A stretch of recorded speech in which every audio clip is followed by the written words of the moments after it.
सभी को मेरा नमस्कार। गणपति बप्पा मोरया, मंगल मूर्ति मोरया। 7 सितंबर को गणेश चतुर्थी है। भारतवर्ष के अंदर यह महामहोत्सव बहुत ही धूमधाम से मनाया जाता है। चारों तरफ गणेश जी अपने पूर्ण रूप में आकर हमारे सभी भक्तों की रक्षा करते हैं, क्योंकि इन 4 महीनों के अंदर भगवान विष्णु चिर निद्रा में हैं और पूरी सृष्टि की जिम्मेवारी भगवान गणेश के हाथों में है। तो इन दिनों के अंदर हम जितनी भी भगवान गणेश की पूजा पाठ करते हैं, ध्यान करते हैं, उतनी ही हमें ज्ञान और बुद्धि की प्राप्ति होती है। हर कोई गणेश जी की स्थापना अपने घर पर करते हैं, तो हमें कुछ बातों का ध्यान अवश्य रखना चाहिए जब हम गणेश प्रतिमा लेकर आते हैं।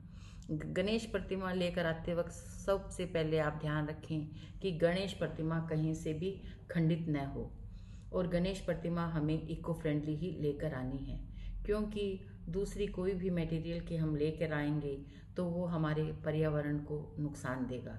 और इको फ्रेंडली गणेश प्रतिमा का विसर्जन हम स्वयं घर पर भी कर सकते हैं।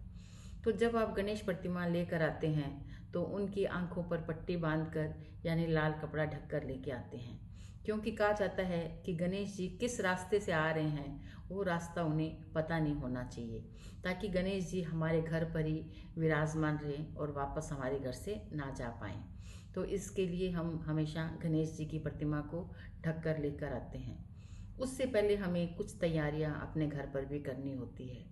जैसे हम लक्ष्मी पूजन के समय लक्ष्मी जी का आह्वान करते हैं, वैसे ही सबसे पहले हमें गणेश जी को लेकर आते वक्त उनका आह्वान करना चाहिए मन के अंदर। फिर अपने घर के दोनों तरफ स्वस्तिक बनाना चाहिए। एक कुमकुम का बना सकते हैं और एक हल्दी का, नहीं तो आपकी इच्छा है दोनों तरफ कुमकुम या दोनों तरफ हल्दी का बनाएं, और दोनों तरफ आप दीपक जलाएं घर के दोनों तरफ, ताकि रोशनी गणेश जी को आते वक्त हम उनके स्वागत में कर सकें। उसके पश्चात जब गणेश जी की जो प्रतिमा है हम अपने घर पर लेकर आते हैं तो उसे ऐसे स्थान पर रखें जहाँ पर कोई दूसरा छेड़छाड़ ना कर पाए या वो खंडित ना हो जाए। तो इस बात का आप शुरू से ही ध्यान कर लें। उसके पश्चात आप जो भी मुहूर्त है गणेश जी की प्रतिमा की स्थापना का, वो आप पूरा ध्यान से करें। गणेश जी जितने महान ज्ञान के दाता हैं उतना कोई भी नहीं है, उनके पास ज्ञान का भंडार है। तो हम इस गणेश चतुर्थी के 10 दिनों तक उनकी साधना करें, उनका ध्यान करें, उनके मंत्रों का चैंट करें, और मंत्रों का चैंट करने के पश्चात आप उन्हें वो मंत्र समर्पित कर दें, क्योंकि जब हम कोई भी मंत्र का जाप करते हैं तब तक उन्हें वापस उन्हें ही समर्पित नहीं करते, तब तक वो पूरा फल हमें उन मंत्रों का नहीं मिलता, क्योंकि गणेश जी की एनर्जी के साथ हमें अपना कनेक्शन बनाना है।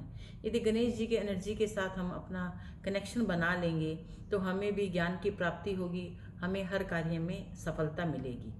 गणेश जी को याद करते हुए आप हर दिन स्नान के पश्चात 7 बार अपने कंठ पर अपने राइट हैंड का अंगूठा रखकर ओम गंग गणपति नाम का यदि जाप करते हैं तो आपको धीरे धीरे वचन सिद्धि का वरदान गणेश जी दे सकते हैं। लेकिन आपको करना पड़ेगा पूरा गणेश जी के लिए समर्पित होकर।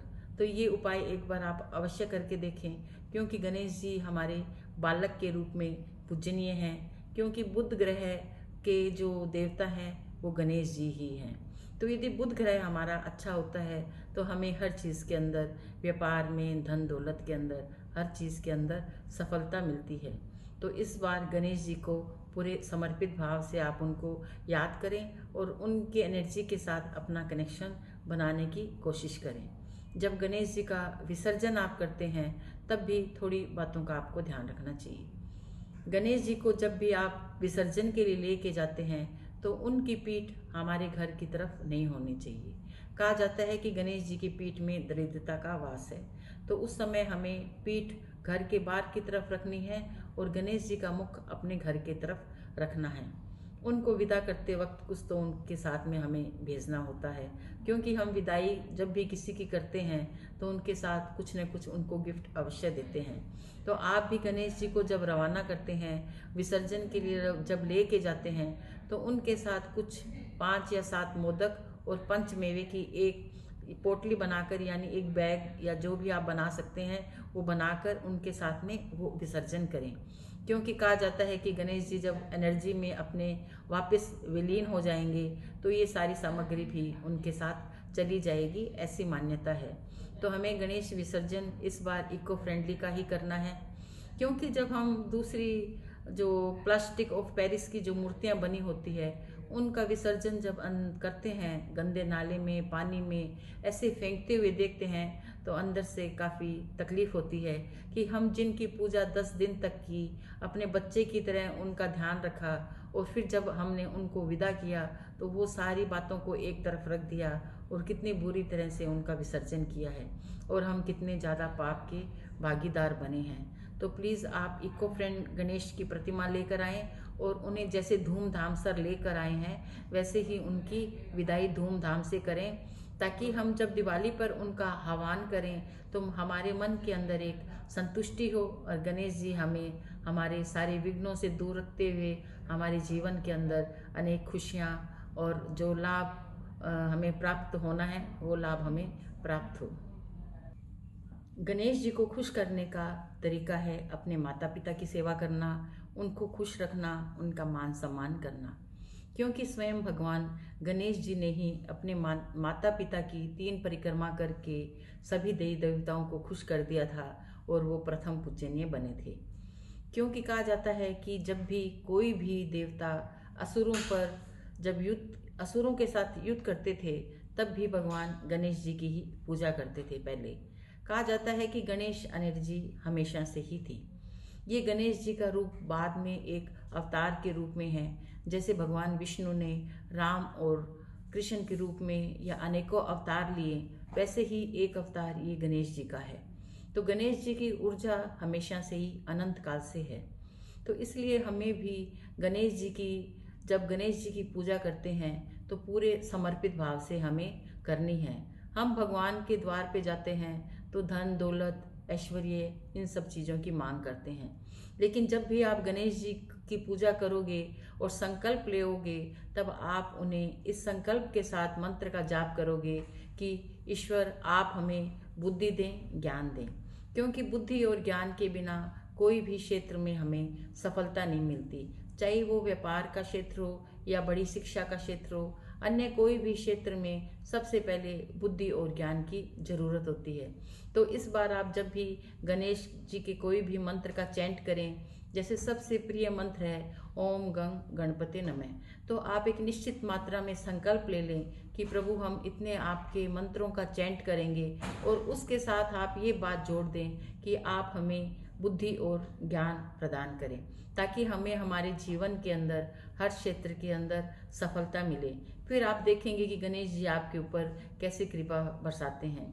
गणेश जी का एक पालक रूप है, क्योंकि हमारी एस्ट्रोलॉजी के अंदर बुध को एक राजकुमार के रूप में माना गया है। यदि आप गणेश जी को एक बच्चे के रूप में पूजते हैं तो आपके घर में भी आपके बच्चे शिक्षा में अच्छी उन्नति करेंगे, आपके बच्चे सही रास्ते पे चलेंगे।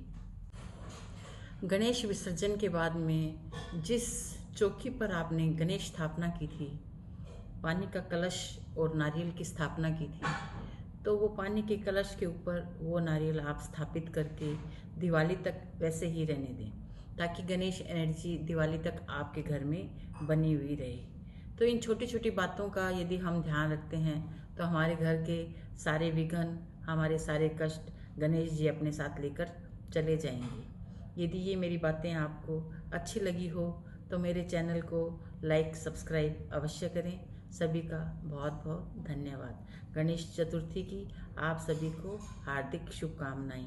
आपके जीवन में गणेश जी हर सुख समृद्धि लेकर आएं। धन्यवाद।